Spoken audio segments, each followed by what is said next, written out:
Oh, hello there. Welcome to Fall Asleep Facts. Tonight, we're diving deep into the heart of our solar system to explore incredible facts about the sun. Whether you're a space enthusiast, a student, or simply wants to fall asleep to the curious star that keeps us alive, this comprehensive guide will expand your knowledge about our magnificent celestial neighbor. So stick around as we journey through solar science, history, and mind-bending cosmic truths. We'll uncover layers of detail about the sun's structure, its energy production, its dynamic atmosphere, its magnetic intricacies, its historical significance, and much more, all designed to lull you into a peaceful slumber while enriching your mind with cosmic wonders. The sun's basic characteristics and structure. Let's start with the fundamentals. The sun is a massive sphere of hot plasma held together by its own gravitational force, making it the largest object in our entire solar system. It accounts for approximately 99.86% of all the mass in the solar system, which means everything else, all 8 planets, their moons, asteroids, comets, dwarf planets like Pluto, and countless smaller debris makes up less than 1% of the total mass.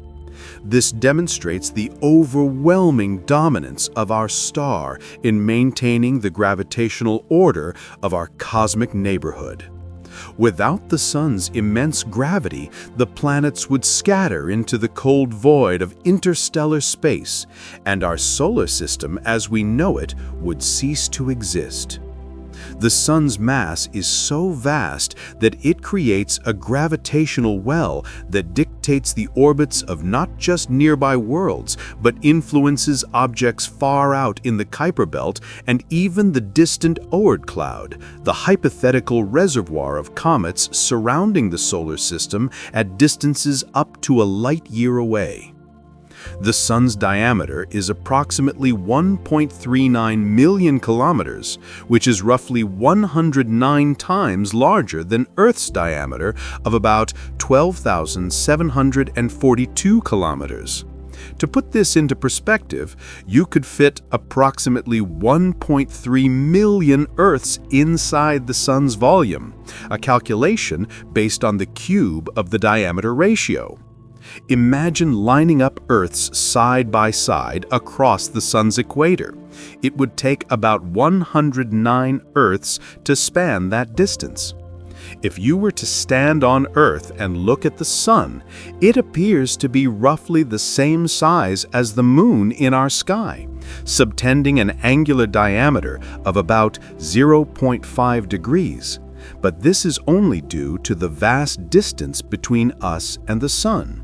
In reality, the sun is 400 times larger than the moon in actual diameter, yet it is also about 400 times farther away, creating this optical illusion that has fascinated skywatchers for millennia. The sun is located at a distance of approximately 150 million kilometers from Earth, a measurement known as 1 astronomical unit, or AU. This distance is the basis for measuring distances throughout our solar system. For instance, Jupiter is about 5.2 AU from the Sun, while Neptune is around 30 AU. Light from the Sun takes about 8 minutes and 20 seconds to reach us, meaning that when you look at the Sun, safely of course, you're essentially viewing it as it was 8 minutes in the past. This time delay has practical implications. For example, spacecraft communicating with Earth from near the Sun experience this light speed lag. This distance is perfectly suited for sustaining life on Earth, as it places our planet in the habitable zone, often called the Goldilocks zone, where water can exist in liquid form without freezing or boiling away. Too close, like Venus at 0.72 AU, and temperatures soar.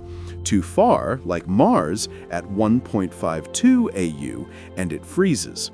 The sun's distance fine-tunes Earth's average surface temperature to about 15 degrees Celsius, enabling the diverse biosphere we enjoy. The composition of the sun is primarily hydrogen and helium. Approximately 73% of the sun's mass is hydrogen, the lightest and most abundant element in the universe, while about 25% is helium, produced both in the Big Bang and through stellar fusion. The remaining 2% consists of heavier elements such as carbon, nitrogen, oxygen, neon, magnesium, silicon, sulfur, and iron. These are trace amounts, but crucial. These heavier elements, created within the sun through nuclear fusion or inherited from its formation from previous stellar material, the remnants of exploded stars, play crucial roles in various solar processes and phenomena. For example, oxygen and carbon contribute to the opacity of the solar plasma, affecting how energy is transported from the core to the surface. Iron in particular is key in spectroscopic analysis because its absorption lines are prominent in the sun's spectrum. The sun's overall metallicity, astronomers' term for elements heavier than helium, is about 1.8% by mass, which is typical for stars of its generation, known as population 1 stars, enriched by previous supernovae. Solar energy and the life-giving power of our star. The sun generates its energy through a process called nuclear fusion, specifically through the proton-proton chain reaction in its core, where 4 hydrogen nuclei, protons, combine to form one helium nucleus, releasing energy via E equals mc². In the sun's core, hydrogen nuclei are forced together under extreme pressure, about 250 billion atmospheres, and temperature, overcoming electrostatic repulsion to create helium nuclei, and releasing tremendous amounts of energy in the form of gamma rays, neutrinos, and kinetic energy. This energy radiates outward through the sun, taking thousands of years to travel from core to surface due to constant absorption and re-emission by particles, and eventually reaches Earth, providing the light and heat that make life possible on our planet. Neutrinos, ghostly particles produced in fusion, pass straight through the sun and reach Earth in about 8 minutes, offering a direct window into the core. Detectors like Super Kamiokande in Japan capture these to verify fusion models. Every single second, the sun converts approximately 600 million tons of hydrogen into helium through nuclear fusion, with about 4 million tons of mass converted directly into energy. This process releases energy equivalent to billions upon billions of thermonuclear explosions occurring simultaneously. Specifically, the power output is enough to match about 91 billion megatons of TNT per second. Despite this enormous consumption of fuel, scientists estimate that the sun still has enough hydrogen to continue this process for another 5 billion years, roughly halfway through its expected 10 billion year main sequence lifespan. The sun has already fused about half its core hydrogen, and as it ages, the core will gradually become helium-rich, leading to subtle changes in luminosity. The total amount of energy that the sun radiates into space is called the solar luminosity, which is approximately 3.828 times 10 to the 26 watts. A number so large that if you powered a 100-watt light bulb with it, you could light up 3.828 times 10 to the 24 bulbs, enough to illuminate every atom in the observable universe multiple times over. This is an unfathomably large number that represents the total power output of our star. Only a tiny fraction of this energy reaches Earth, approximately 1 part in 2 billion, or about 1.7 times 10 to the 17 watts. Yet this tiny fraction is sufficient to power all life on our planet, drive our weather systems, fuel photosynthesis in plants, which produce about 150 billion tons of organic matter annually, and even form the fossil fuels that we've relied upon for centuries through ancient buried biomass. The solar constant is the amount of solar energy per unit area that would be received on a plane perpendicular to the rays of the sun at Earth's mean distance from the sun. This value is approximately 1,361 watts per square meter, though it varies slightly due to Earth's elliptical orbit, higher at perihelion in January, lower at aphelion in July by about 7%.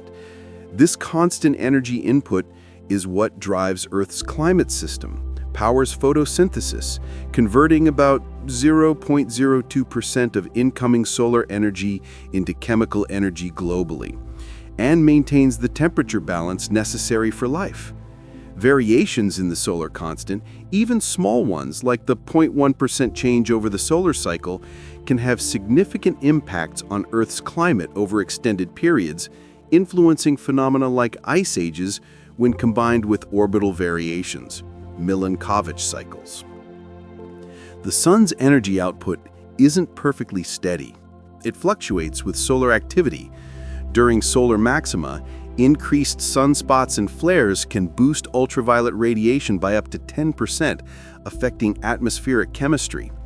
Infrared and visible light remain more stable, but long-term trends show the sun has brightened by about 30% since its formation 4.6 billion years ago, a process called solar evolution that has paradoxically kept Earth habitable despite a faint young sun, compensated by higher greenhouse gases in Earth's early atmosphere. Solar energy applications on Earth. Beyond natural processes, humans harness the sun's energy in diverse ways. Photovoltaic cells, invented in 1954 at Bell Labs, convert sunlight directly to electricity, with efficiencies now reaching 22% in commercial panels. Global solar capacity exceeds 1 terawatt as of 2025, powering millions of homes. Concentrated solar power plants, like those in the Mojave Desert, use mirrors to focus sunlight, generating steam for turbines at temperatures over 500 degrees Celsius. Passive solar design in architecture, south-facing windows and thermal mass, reduces heating needs by 30 to 50% in temperate climates. Even solar sails for spacecraft, like NASA's upcoming solar cruiser, use photon pressure for propulsion without fuel. The sun's atmospheric layers and features. The sun's structure can be divided into several distinct layers, each with its own unique characteristics and behaviors. The core, a sphere about 20 to 25% of the sun's radius, is where nuclear fusion occurs and where temperatures reach their maximum of 15 million degrees Celsius, densities 150 times water, and pressures immense enough to fuse atoms. Surrounding the core is the radiative zone, extending to about 70% of the sun's radius, where energy travels outward primarily through radiation. Photons bouncing randomly in a drunkard's walk, taking 100,000 to 1,000,000 years to escape. Above this is the convective zone, the outer 30%, where energy is transported through the movement of hot plasma rising in granules, like boiling water, and cooler plasma sinking, visible as a modeled pattern on the photosphere, with cells about 1,000 kilometers across, each lasting 10 to 20 minutes. The photosphere is the visible surface of the sun that we see with our eyes, though we should always use proper protection, like solar filters, when observing the sun directly to avoid retinal damage.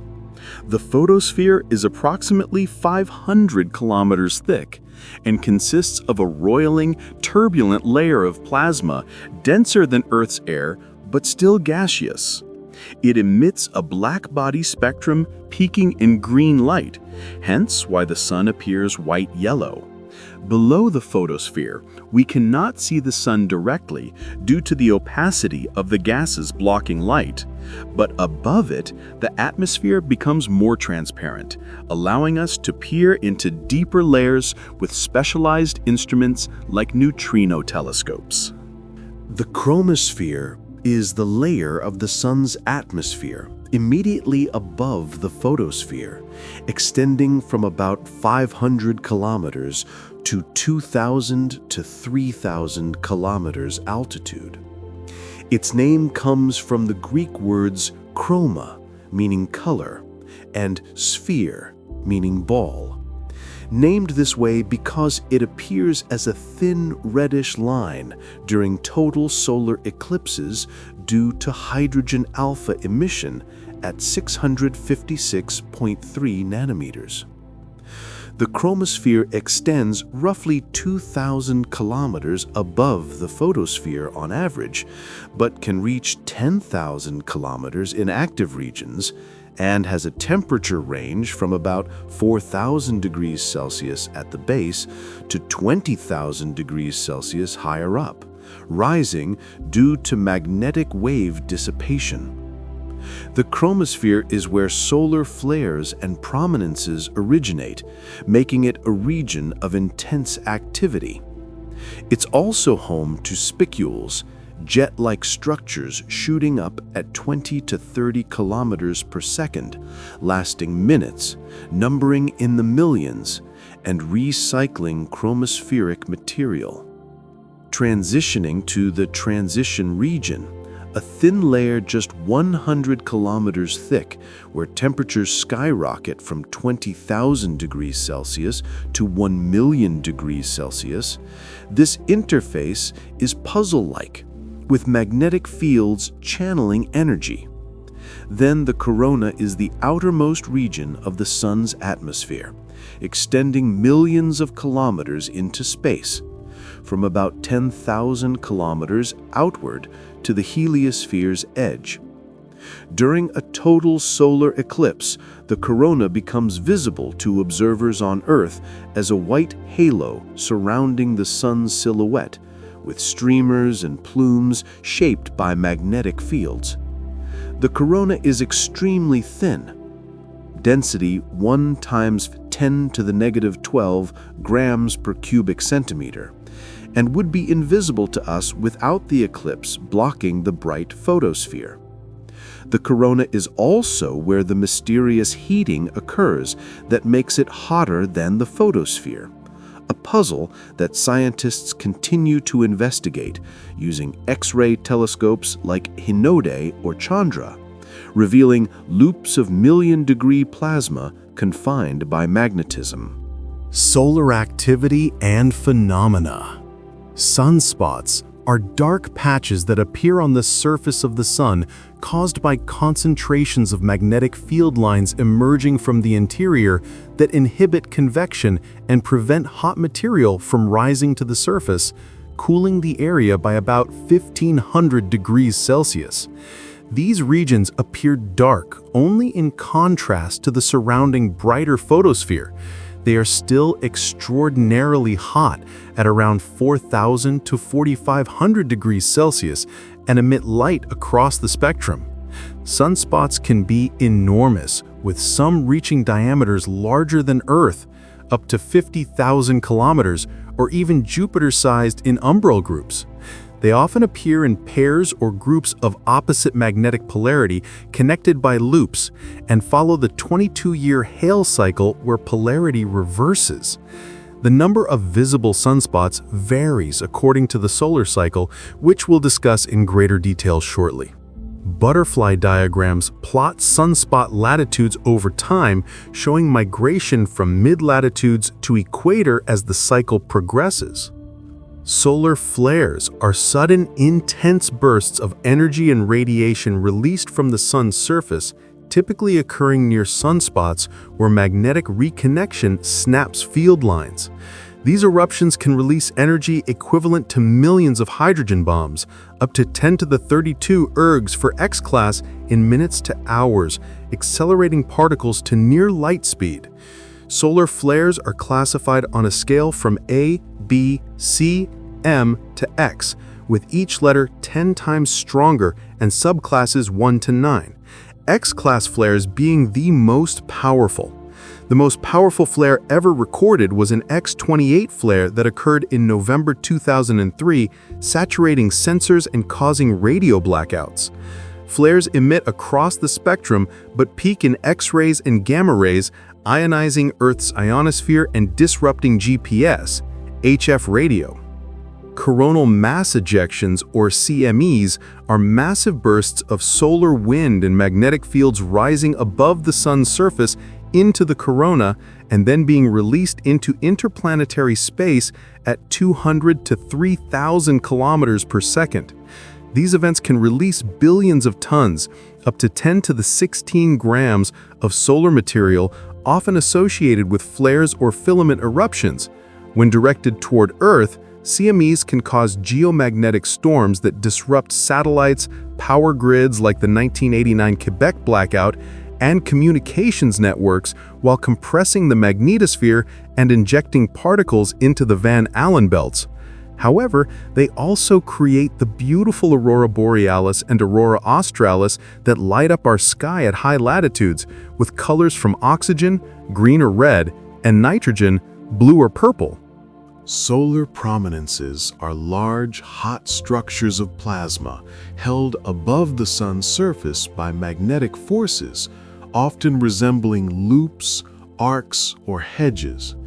They can extend hundreds of thousands of kilometers, up to 200,000 kilometers, into the solar atmosphere and contain 10 to the 14th to 10 to the 15th grams of material at 5,000 to 50,000 degrees Celsius. Some prominences can persist for weeks or even months before collapsing back into the sun's surface or erupting. When a prominence erupts and breaks free from the sun's magnetic field, it becomes what we call a coronal mass ejection. Quiescent prominences are stable, while eruptive ones can trigger sympathetic flares elsewhere. Solar wind is a continuous stream of charged particles, primarily electrons, protons, and alpha particles, flowing outward from the sun into the solar system at supersonic speeds. This wind travels at speeds of approximately 400 to 500 kilometers per second in the slow wind from equatorial regions, though fast wind from polar coronal holes reaches 800 kilometers per second. The solar wind is responsible for shaping the magnetospheres of planets, compressing Earth's day side, stretching night side into a tail, creating the tails of comets, ion and dust tails, always anti-sunward, and occasionally disrupting Earth's technological systems via induced currents. Despite its intensity in space, density 5 particles per centimeter cubed, at Earth, the solar wind is far too thin to be felt or observed directly without sensitive instruments like those on ACE or DSCOVR spacecraft, which provide space weather forecasts. Additional solar phenomena include solar radio bursts, sudden radio emissions from flares, classified types I and V, used for early flare detection. Helmet streamers are large coronal structures visible in eclipses, marking the base of the heliospheric current sheet. Granulation, supergranulation, and mesogranulation are convective patterns, with supergranules 30,000 kilometers across, lasting days, driving chromospheric network.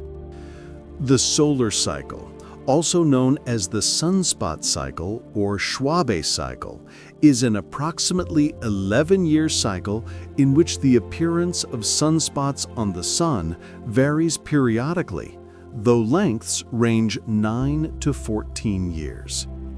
At the minimum point of the cycle, few or no sunspots are visible on the sun's surface, and the sun appears calm. As the cycle progresses toward maximum, the number of sunspots increases dramatically, peaking at Wolf numbers over 200 in strong cycles. During the maximum phase, called solar maximum, hundreds of sunspots may be visible on the sun's surface simultaneously, grouped in active regions. After reaching maximum, the number of sunspots gradually decreases until reaching minimum again, completing the cycle. The full magnetic cycle is 22 years, Hale cycle, as polarity reverses each 11 years. During a solar maximum, not only are sunspots more numerous, but solar flares and coronal mass ejections also increase dramatically in frequency, up to 10 times more than at minimum. This increased activity can have cascading effects on Earth's magnetosphere and upper atmosphere, expanding the thermosphere and increasing satellite drag. Conversely, during solar minimum, these phenomena occur much less frequently, and the sun's overall activity is considerably reduced, with coronal holes dominating. Despite these variations, the total energy output of the sun varies only by about 0.1% across the entire solar cycle, 0.1% in luminosity, more in UV and X-rays, which is far too small to significantly affect Earth's climate directly, though indirect effects via ozone or cosmic rays are studied. The magnetic field of the sun also varies during the solar cycle. At the beginning of a cycle, magnetic fields are organized and dipolar, similar to the Earth's magnetic field, with clear north and south poles at 1 to 2 Gauss. As the cycle progresses, these magnetic fields become increasingly twisted and complex due to the differential rotation of the sun, the fact that different latitudes rotate at different speeds, 25 days equator, 35 days poles. This increasing complexity, via the omega effect, shearing, and alpha effect, twisting, contributes to the increased solar activity observed during the maximum phase through the Babcock dynamo model. Scientists have discovered that the sun has undergone extended periods of reduced activity in the past, the most famous being the Maunder minimum, which occurred from approximately 1645 to 1715, with almost no sunspots recorded in telescopes. During this 70-year period, sunspots were extraordinarily rare, and the solar cycle appeared to cease altogether. This period coincided with the Little Ice Age in Earth's history, with colder winters in Europe and advancing glaciers, leading some to speculate about a connection between solar activity and Earth's climate via reduced irradiance or cosmic ray modulation of clouds. However, the relationship is complex and debated among scientists. Volcanic aerosols and internal variability also played roles. Other grand minima include the Spur minimum, 1450 to 1550, and Dalton minimum, 1790 to 1830, studied via proxy data like carbon-14 in tree rings or beryllium-10 in ice cores. Modern cycles show variability.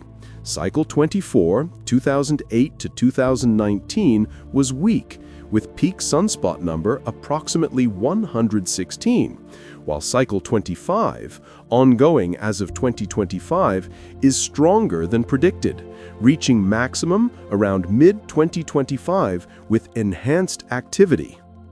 The Sun's rotation and internal dynamics. The Sun rotates on its axis, but unlike solid bodies like Earth, different parts of the Sun rotate at different speeds, a phenomenon called differential rotation, first measured by sunspot tracking. The equatorial regions of the Sun complete one rotation in about 25 days, sidereal, while regions near the poles take about 35 days to complete a rotation, with mid-latitudes following a sinusoidal law. This differential rotation is possible because the Sun is composed of plasma rather than solid material, and this differential motion plays a crucial role in generating and maintaining the Sun's magnetic field through a process called the dynamo effect, where convective motions amplify toroidal and poloidal fields.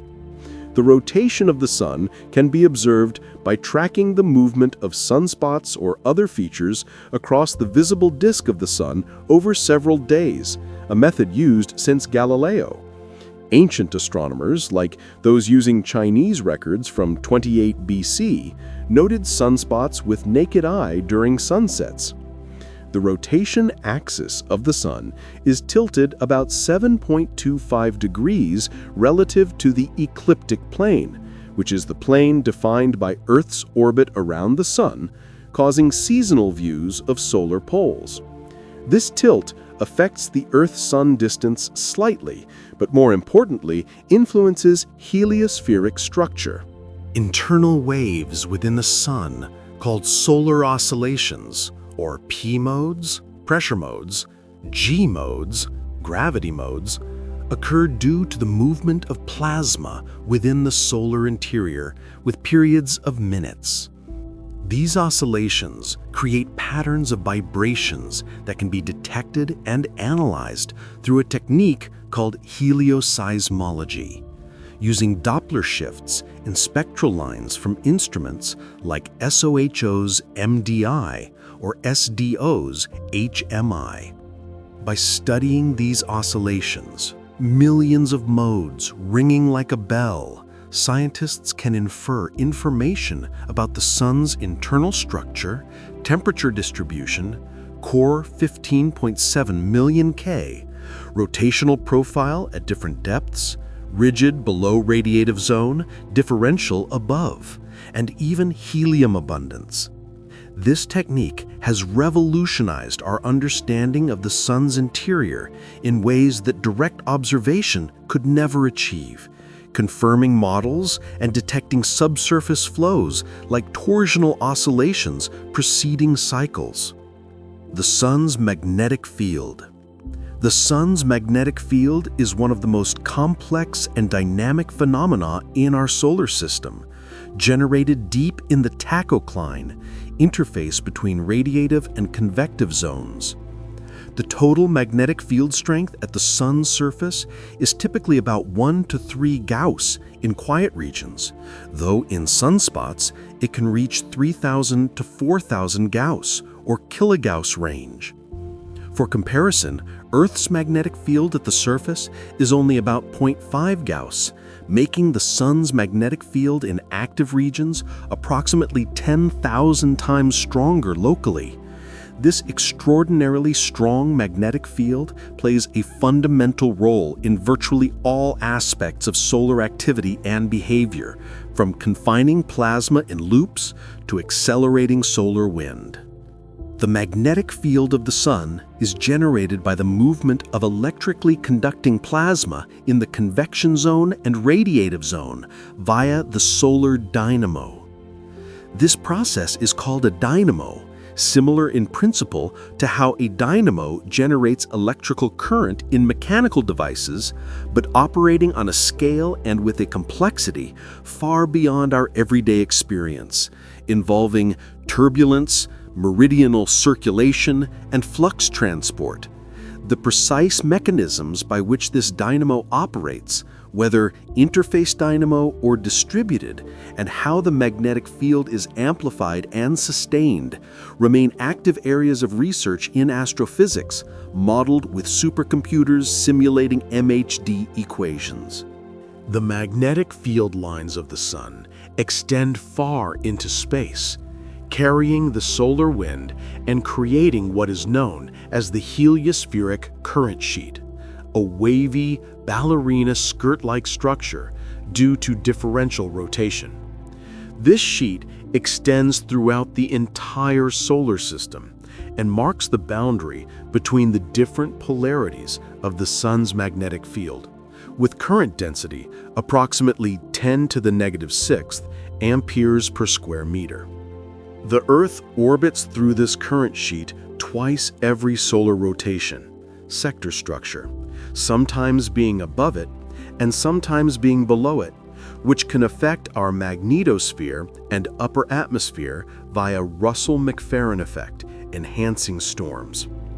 Magnetic reconnection is a process that occurs when magnetic field lines of opposite polarities come into contact and break, reforming in a new configuration, releasing energy at rates up to 10 to the 27th ergs per second.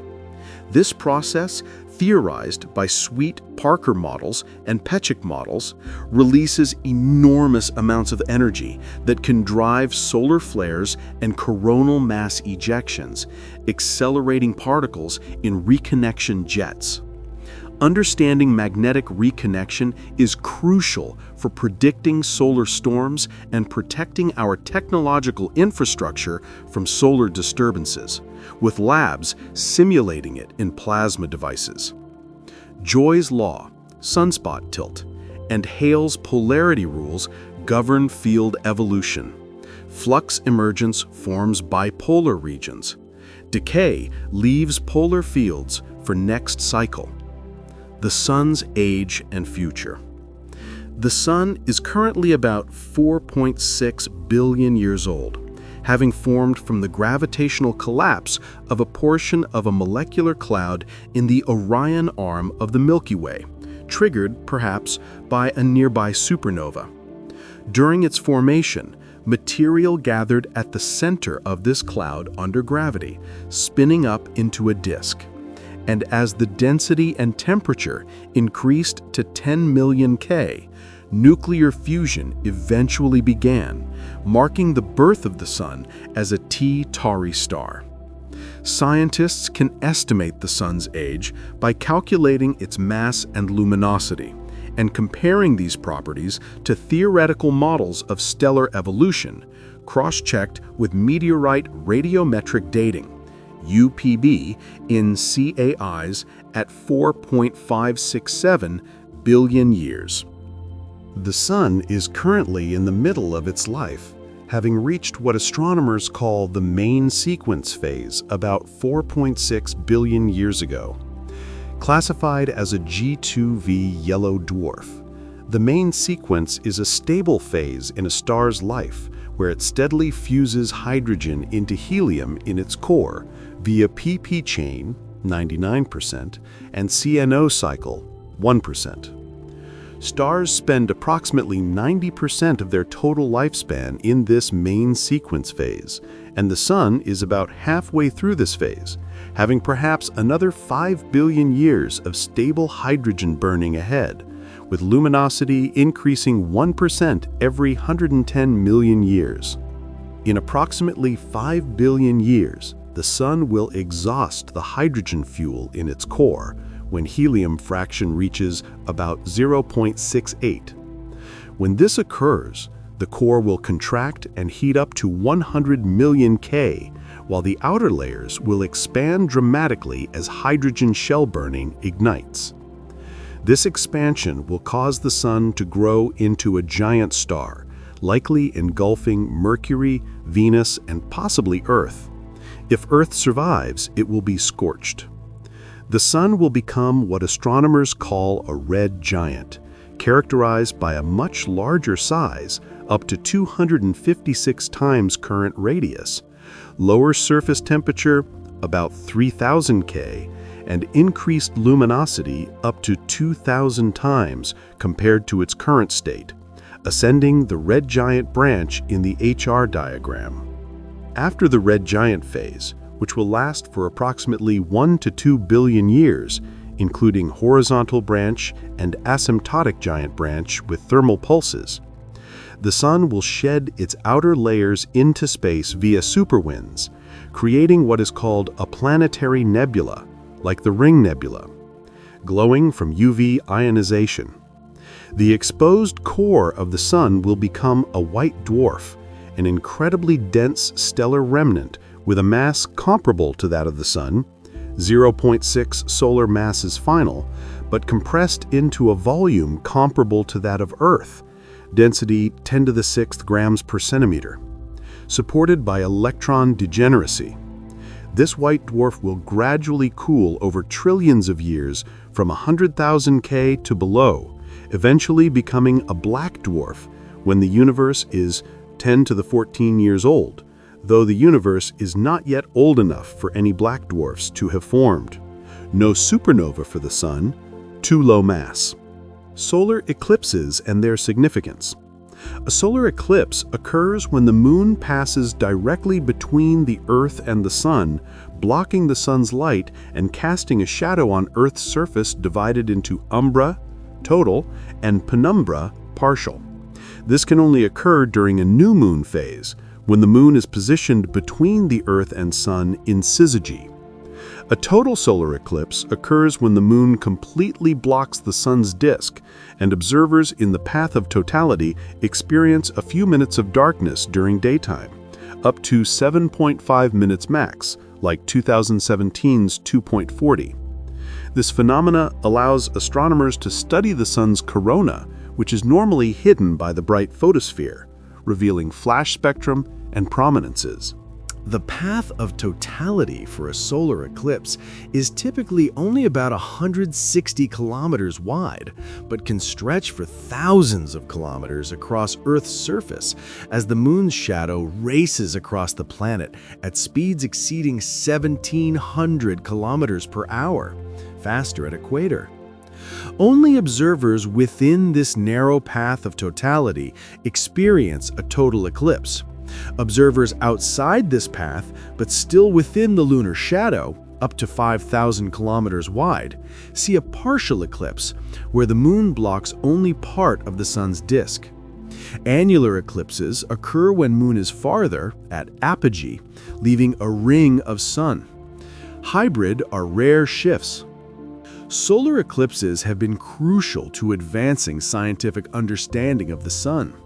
During total solar eclipses, astronomers have made important discoveries, including the detection of the solar corona by ancient observers, the identification of helium in the Sun's spectrum by Janssen and Lockyer in 1868, before Earth discovery in 1895, and observations of gravitational lensing predicted by Einstein's theory of general relativity during the 1919 eclipse by Eddington, confirming light bending by 1.75 arcseconds.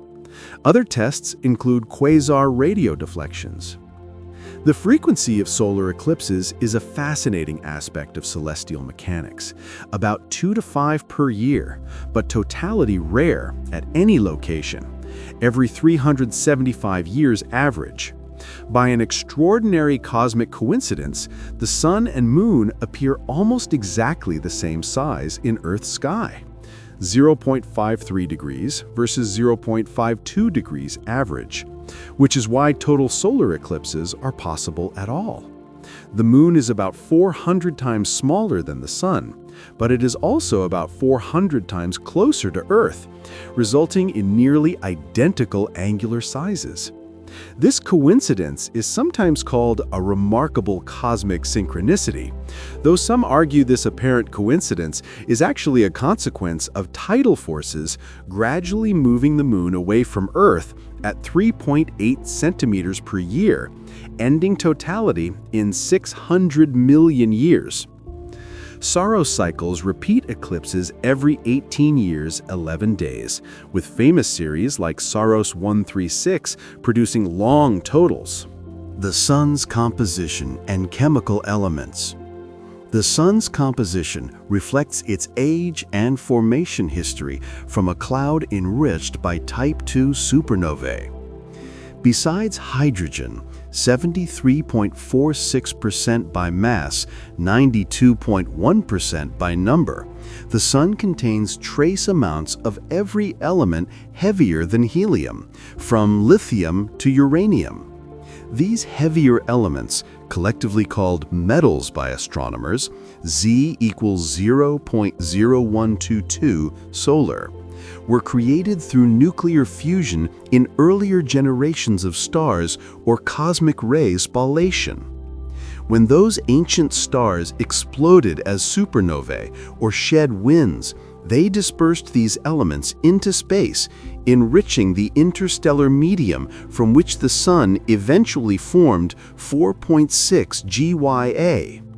The process of spectroscopy allows astronomers to determine the composition of the Sun by analyzing the light it emits via Fraunhofer lines, dark absorption features. Different elements absorb and emit light at specific wavelengths, creating distinctive patterns in the solar spectrum, over 70 elements identified. By analyzing these patterns with high-resolution spectrographs like on Gregor telescope, astronomers can determine which elements are present in the Sun and in what quantities: oxygen, 0.64% mass; carbon, 0.29% mass; neon, 0.12%, iron, 0.11%, etc. This technique has revealed the presence of iron, prominent in the photosphere, oxygen, carbon, nitrogen, silicon, magnesium, sulfur, and many other elements in the Sun's composition, with abundances matching galactic trends. The abundance of elements in the Sun follows a pattern known as the cosmic abundance curve, or Lauder's table, logarithmic decrease with atomic number. This curve shows that the lightest elements, particularly hydrogen and helium, are by far the most abundant, while heavier elements are progressively less abundant, e.g. H 10 to the 12th, He 10 to the 11th, O 10 to the 8th relative. This pattern makes sense given our understanding of element formation through stellar nuclear fusion and the Big Bang, HELI, where hydrogen and helium were created in vast quantities 3 minutes after Big Bang, while heavier elements are produced more gradually through stellar processes like triple alpha for carbon, or S process or R process in AGB stars or supernovae. Isotopic ratios like 2H to H, 2 times 10 to the negative 5th, provide formation clues.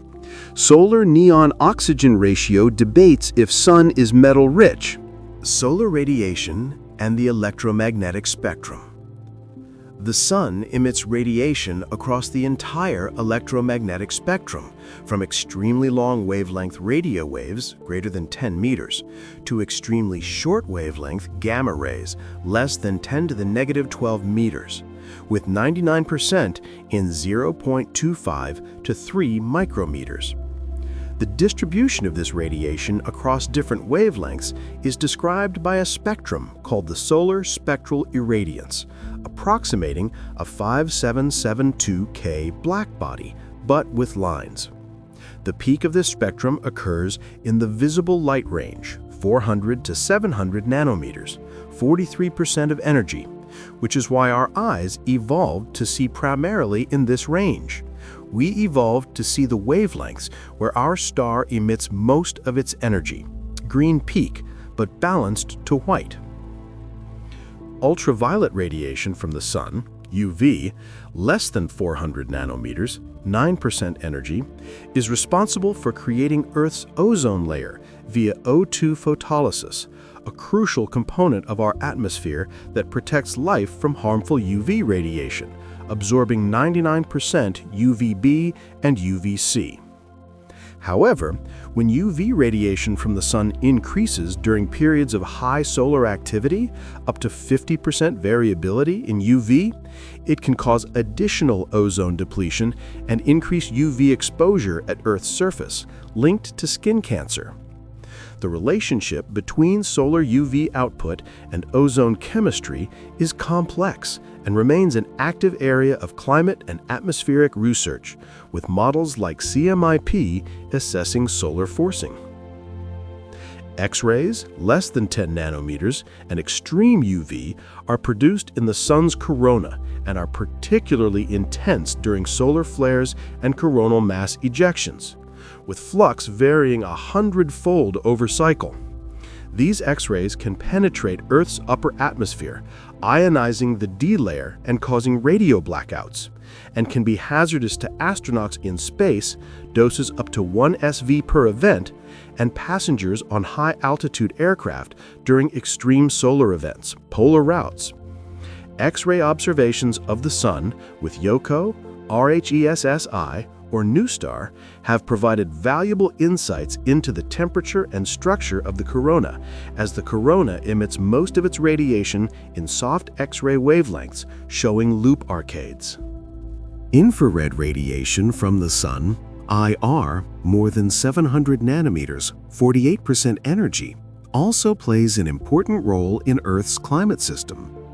Much of the sun's infrared radiation is absorbed in Earth's atmosphere by H2O, CO2, and surface, contributing to the greenhouse effect and helping maintain Earth's temperature in a range suitable for life, approximately 288 K.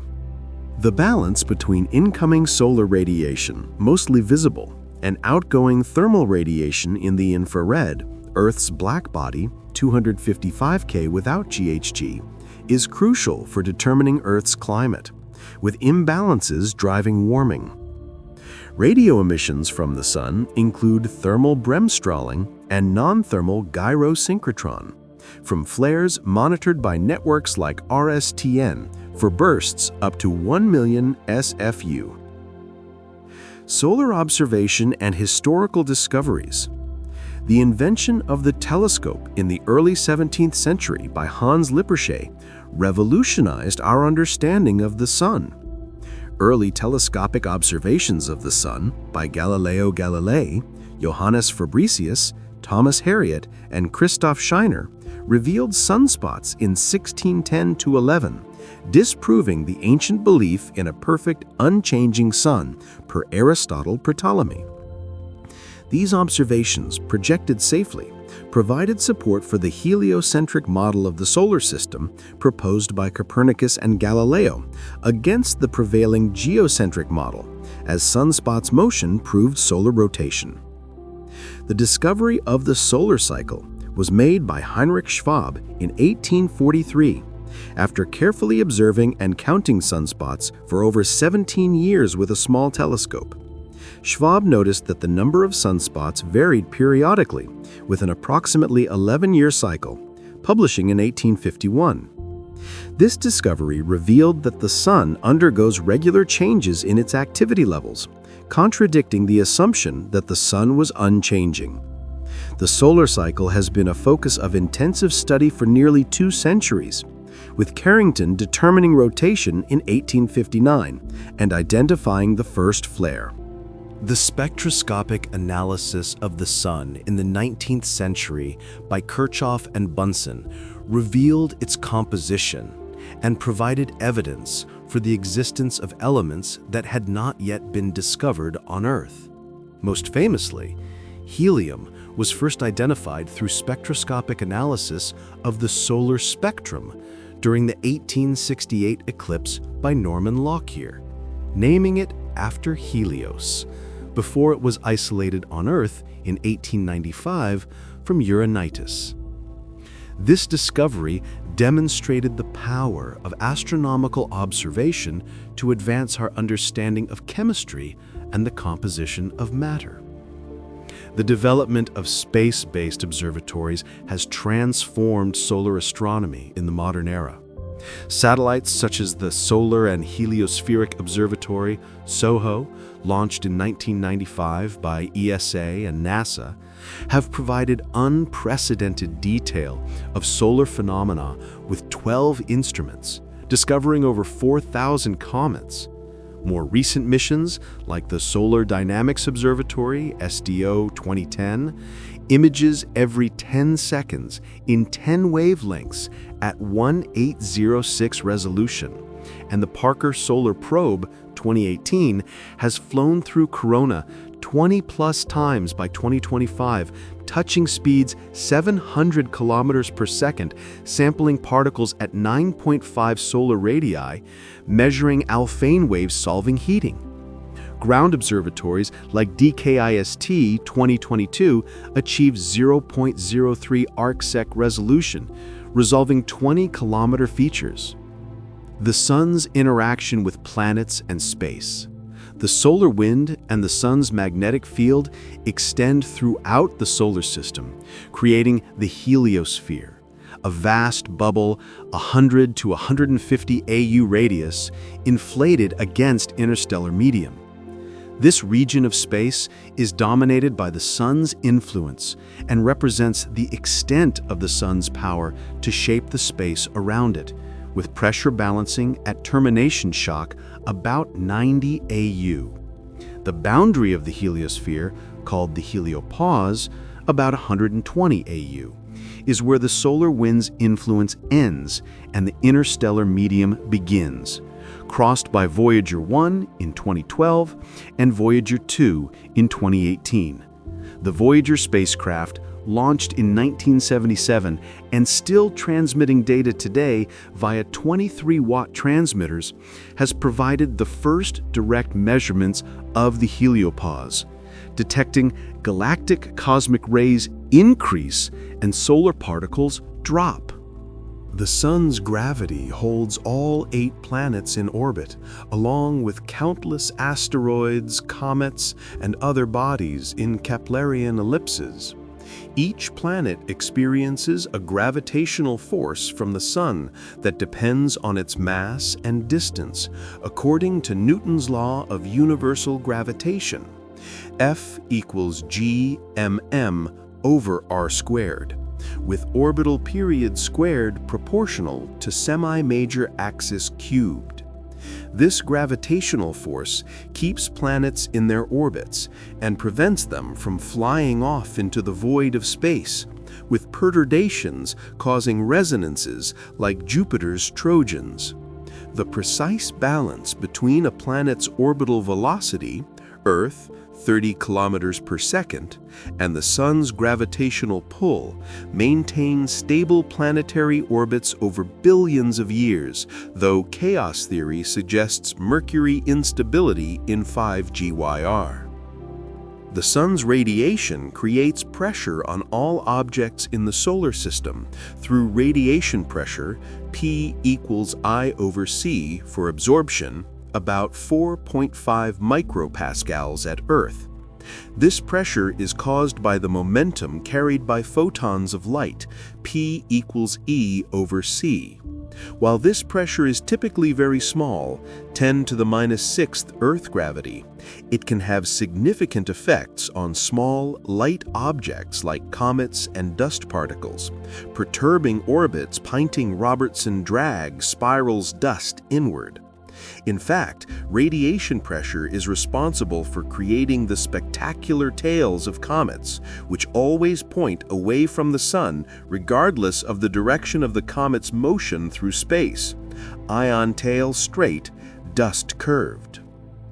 The Sun's magnetic field extends throughout the solar system, carrying the solar wind and creating a protective bubble around the planets called the heliosphere, deflecting about 90% of galactic cosmic rays, GCRs. This magnetic field has a dramatic effect on cosmic rays, charged particles from outside the solar system, supernovae, that would otherwise bombard Earth at higher rates, potentially increasing mutation or cloud nucleation.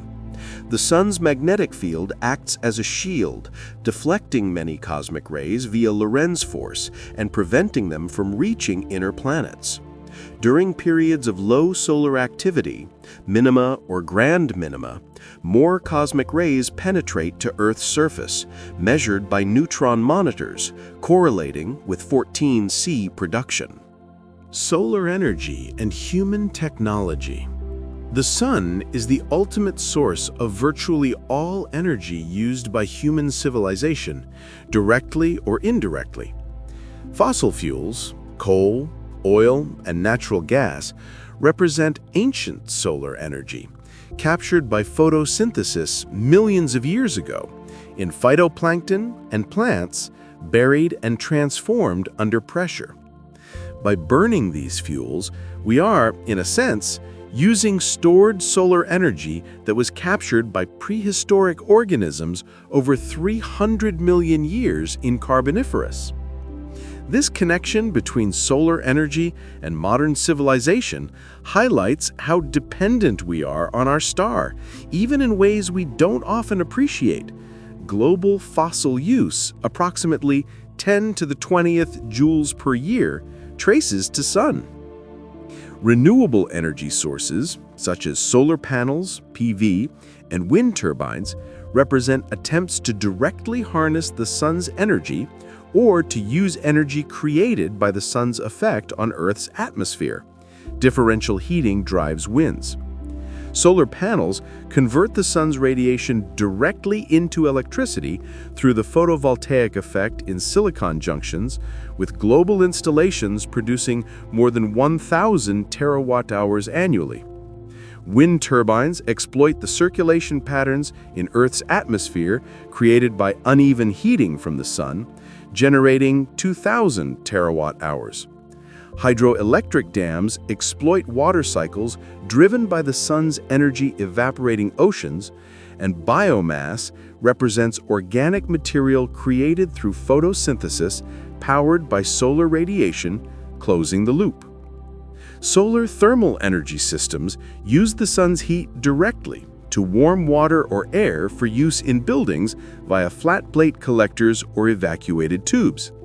These systems range from simple solar thermal collectors that warm water to 60 degrees Celsius for domestic use, millions in China, to more complex systems like parabolic troughs that concentrate the sun's rays with CR 1000 to achieve high temperatures, 400 to 500 degrees Celsius, suitable for industrial processes or electricity generation in CSP plants, example, Evenpa 392 megawatts. Solar thermal technology represents one of the oldest methods of harnessing the sun's energy, with evidence of its use in ancient Greek burning mirrors or 18th century solar furnaces. The theoretical maximum efficiency of converting solar radiation to electricity using a single-junction photovoltaic cell is about 33%, a value known as the Shockley-Queisser limit due to band gap losses, thermalization, and entropy. Current commercial solar panels typically achieve efficiencies of 15 to 20% monocrystalline, with laboratory prototypes achieving efficiencies above 47% using multi-junction cells, GAES and INGAP underconcentrators. As technology improves, perovskites, bifacial, tandem, and costs decrease to less than 30 cents per watt W. Solar energy continues to become an increasingly significant source of renewable energy worldwide, with IEA projecting 50% electricity by 2050 in net zero scenarios. The sun and life on Earth. The sun is absolutely essential for life on Earth, providing 99.98% of Earth's energy budget. Not only does it provide the light energy that powers photosynthesis, the fundamental process that creates organic matter from CO2 and H2O via chlorophyll, producing 75% of terrestrial biomass, but it also drives the climate system that creates the conditions suitable for life, from liquid water to seasons. Without the sun's energy, Earth would be a frozen, lifeless world with an average temperature of -18 degrees Celsius, effective or lower. The sun's energy drives the water cycle, evaporating 10 to the 6th kilometers cubed water annually from oceans, lakes, and rivers, which rises into the atmosphere to form clouds via latent heat. This water eventually falls as precipitation, filling our freshwater sources, 1% accessible, sustaining plant and animal life, and carving landscapes. The energy to drive this enormous circulation of water, 10 to the 23rd J per year, comes entirely from solar radiation heating the Earth's surface unevenly. The sun's radiation also creates the atmosphere's circulation patterns that distribute heat and moisture around the planet via Hadley-Farrell polar cells. These circulation patterns create the various climate zones on Earth, from tropical regions near the equator, ITCZ, to polar regions at high latitudes with vortex. The differential heating of Earth's surface by the sun, more at equator, drives the formation of trade winds, westerlies, monsoons, Indian from land-sea contrast, and the jet streams that heavily influence weather patterns, steering storms. Organisms have evolved to exploit the sun's energy in remarkable ways. Plants use photosynthesis to convert solar radiation into chemical energy, stored in sugar molecules at 1 to 2% efficiency globally, supporting 10 to the 15th G biomass. Animals consume plants or other animals, transferring this solar energy up the food chain with 10% efficiency per trophic level. The sun's energy, captured by photosynthesis and then transferred through food webs, ultimately powers all life on Earth, from plankton to whales. Without the sun's energy, there would be no food webs, no ecosystems, and no life as we know it, except chemosynthetic at vents, less than 0.01%. Solar observation has been a part of human activity for thousands of years. Ancient peoples tracked the sun's apparent motion across the sky using megaliths like Stonehenge, Heelstone, Solstice, noting its changing height and direction throughout the year for planting and harvesting. These observations led to the development of calendars based on the solar year, such as the Egyptian 365-day with Sirius, Julian by Caesar, Gregorian reform dropping 10 days. The seasonal nature of the sun's influence on Earth's weather and the growth of crops made accurate solar observation crucial for agricultural societies, from Chinese oracle bones to Incan quipus. The telescope observations of Galileo in the early 17th century revolutionized humanity's understanding of the sun with Il Saggiatore. The discovery of sunspots contradicted the Aristotelian view of a perfect, unchanging cosmos and provided support for the heliocentric theory, as Venus phases did. This transformation in our understanding of the sun paralleled a broader transformation in human thought as the scientific revolution began to replace medieval philosophical traditions with empirical observation and mathematical reasoning, influencing Descartes and Newton. Modern solar research and future missions. Modern solar research employs sophisticated satellites and observatories to study the sun in unprecedented detail across wavelengths. The Solar Dynamics Observatory, launched in 2010, images the sun in multiple wavelengths from EUV to visible every 0.75 seconds, revealing the complex dynamics of the solar atmosphere with AIA, magnetic loops tracing fields, and HMI, vector magnetograms. The resolution of these images is so high, 1 arcsec equals 725 kilometers, that we can observe details smaller than most cities on Earth in the sun's atmosphere millions of kilometers away, tracking granule evolution to flare precursors. The Parker Solar Probe, launched in 2018, is on a mission to fly into the Sun's corona using Venus gravity assists, eventually reach within 6.1 million kilometers, or 8.86 solar radii, of the Sun's surface by 2025 closest. This mission will study the corona directly with SWEEP, WHISPER, FIELDS, and ISI, hopefully providing answers to the long-standing mystery of why the corona is hotter than the photosphere via in situ plasma measurements, switchbacks, dust. The Parker Solar Probe is also studying solar wind acceleration and solar energetic particles up close, gathering data that will help us understand these phenomena more thoroughly and improve space weather prediction. The Solar Orbiter, a joint mission of the European Space Agency and NASA, launched in 2020, is providing unprecedented views of the Sun's poles and high-latitude regions from 0.28 AU with 60 degrees inclination.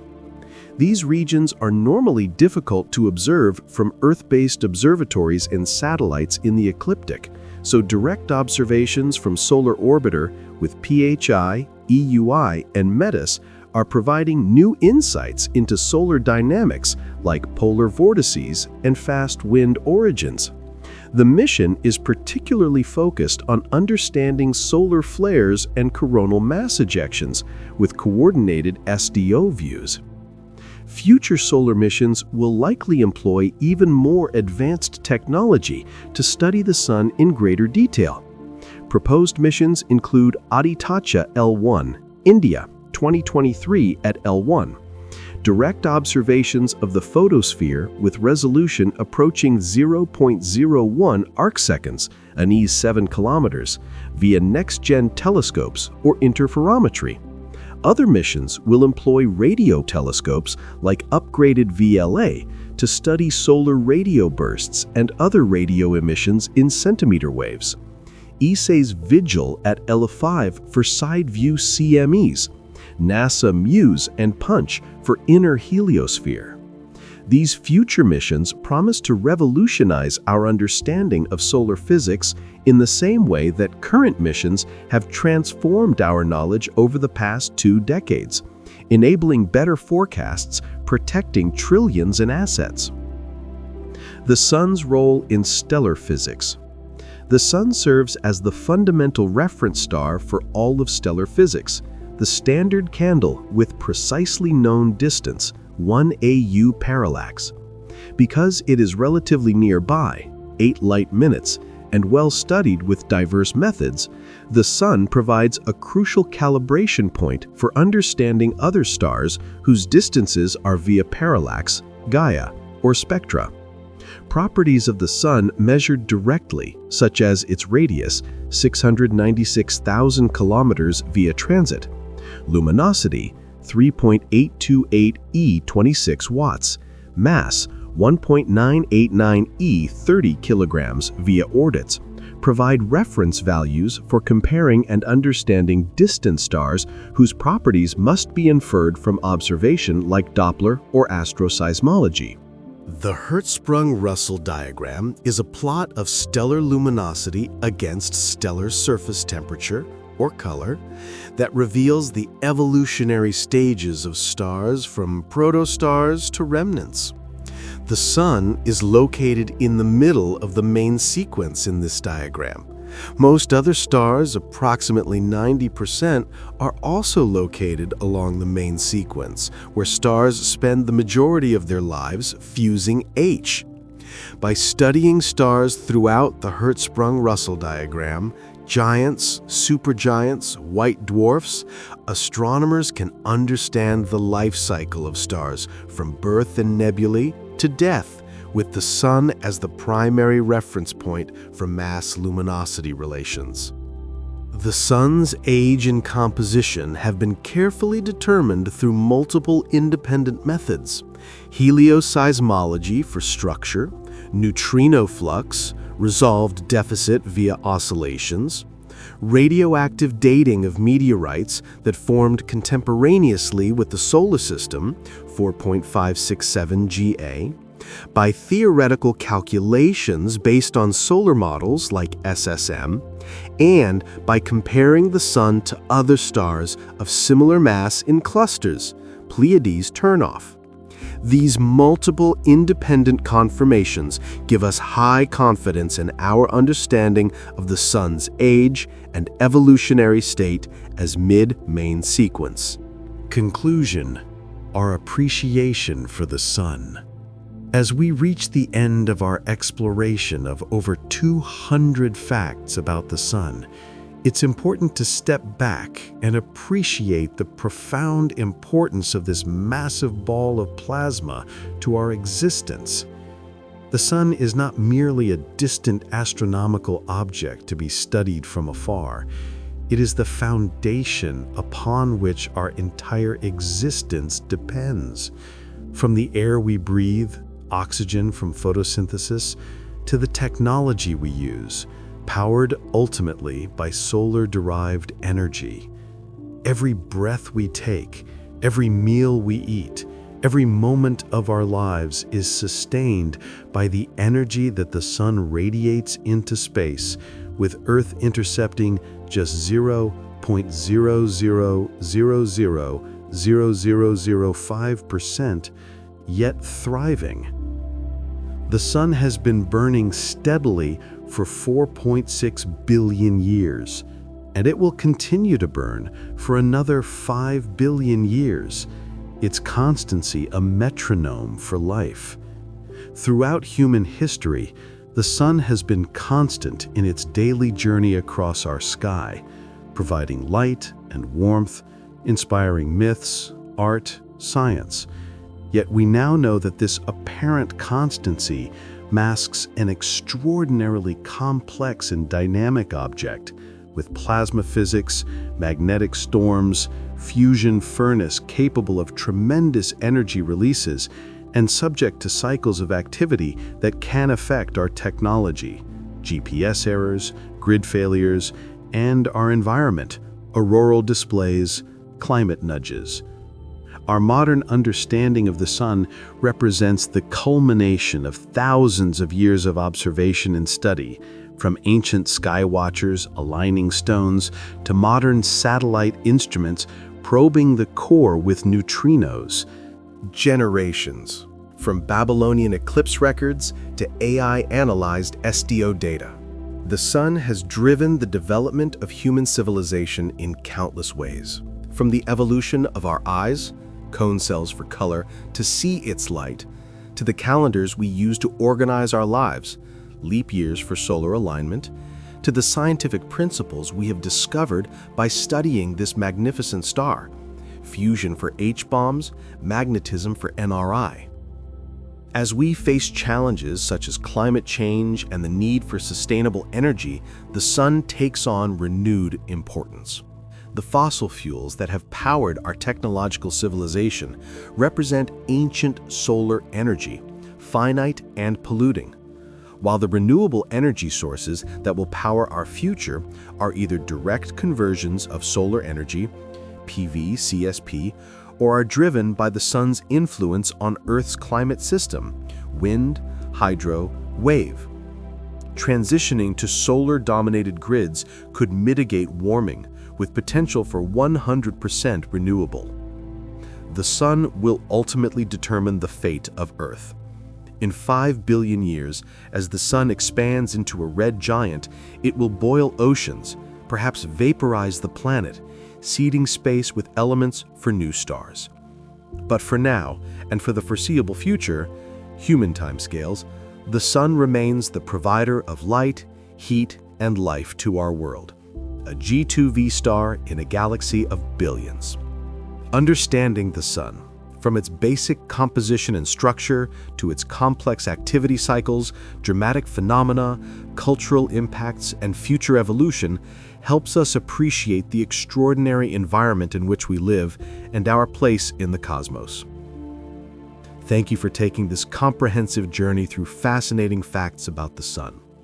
Whether you're a student seeking to understand our star more deeply, a space enthusiast wanting to expand your knowledge, or simply someone curious about the world around you, I hope this exploration has provided valuable insights into our magnificent celestial neighbor.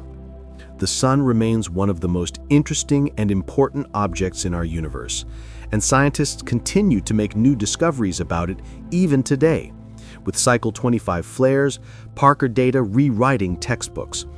If you found this video informative and interesting, please subscribe to our channel for more content about space and science.